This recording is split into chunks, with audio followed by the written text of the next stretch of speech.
Serena, hi. How much do you feel that win in Rome really gave you the confidence coming into this year? Did that set things right for you? It felt good to win in Rome, obviously.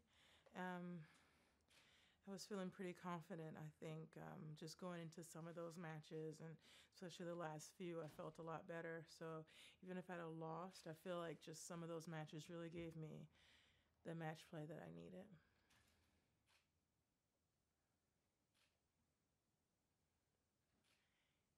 Anything else?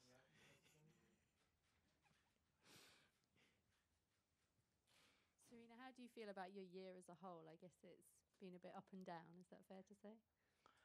Um, I don't know. I obviously for me, if I'm not winning, I'm not happy about my year. But 4 tournaments, 3 finals isn't bad for I think everyone else. But then again, I'm not everyone else, so that's just kind of how I look at it. You've got 70 titles to your name, so can you expand a bit on that period between Cincinnati and here? And how does a champion really cope with that? Because you were playing well, but no titles. Does it matter? I played 4 tournaments: U.S. Open, Australian Open, and then maybe a couple more. So I guess when you win all the time, if you go a couple of tournaments and don't win them, then it's like you're in a drought. But hey, it's for me, winning 70 is amazing. I've forgotten that I was getting close to 70, so I've never seen 70 look so good. Serena, sorry. Is there a different mindset for you when you're defending a title as opposed to going in and trying to win it without being the defending champion? I think in the past there was. I think now it's different because I want to win more than I think most people ever. But also I think it's different now because I don't have anything to prove and I don't have anything, it's just a different feeling. Whereas 5, 10 years ago, it was like, oh, I'm defending and I feel that pressure. Now it's like I'm defending, I'm in Paris, it's cool. I'm having, the time of my life and I'm just happy to be here. Serena, how often do you think back about that run last year and when you think about it now? I mean, how miraculous does it seem the way things went for you overall and getting through all that last year? I think about it a lot, and I just still don't know how I got through it. I mean, are you talking about in particular Roland Garros, or, yeah, I just don't know. I went in the locker room, and the lady was like, "How are you? Are you okay?" Like, last time she saw me, I was just like, my eyes were glassy, and I was just not doing well. So, yeah, it's just I think that's probably going to be something that always sits out in my mind. Like, wow. Of all titles, that was crazy that I was able to win this one last year. Serena, there's been talk of beefed up security here at the French Open. I'm just wondering how much you've felt it as a player here, and then also for you having your apartment in Paris, has the city felt different since November? Yeah, it's definitely interesting. I mean, that's something I think a lot of the players wanted as well, was a little bit more security, and hopefully we'll see. We just want to be here. We want to do what we do. We just want to play tennis, and we want to enjoy ourselves and just live our lives, and that's all we want to do.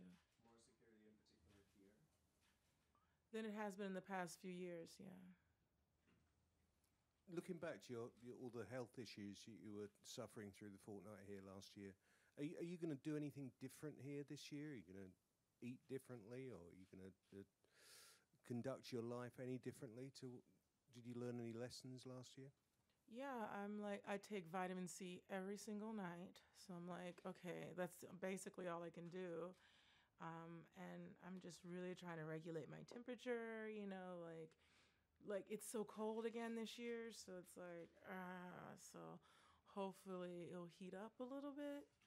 But I've thought about that. I was like, if that happens again, I'm not sure if I can get through that again. But I was just like, okay, every night I have this program. Like, I just make sure I have my vitamins and just be healthy.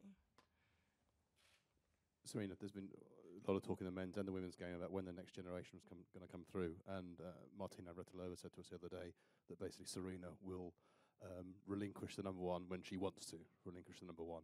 How do you maintain your desire to keep being at the top all this time?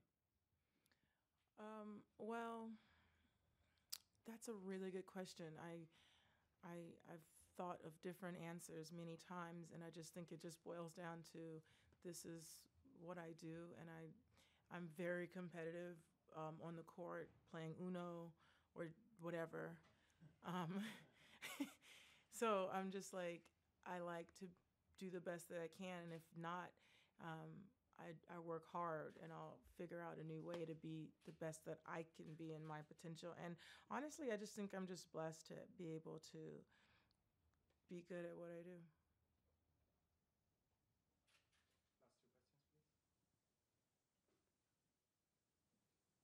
Serena, you mentioned that it has been colder here this week anyway, in the run-up. How have the practices been? You've hit out there a couple of times, and how's your body responding after Rome? Yeah, practice has been great. It's just so cold today. At the end of practice, I literally put on my hoodie because my ears were cold. It was like, ay.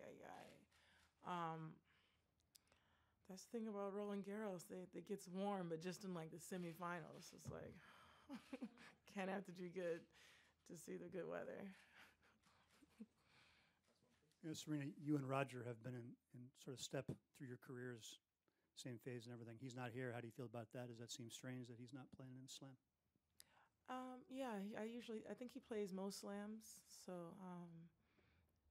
definitely 65 in a row. That's a lot. Ooh, cha.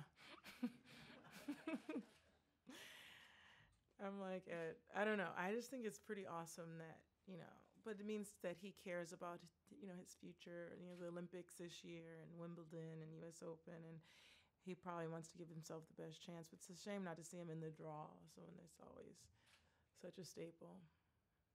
Thank you very much. Thank you.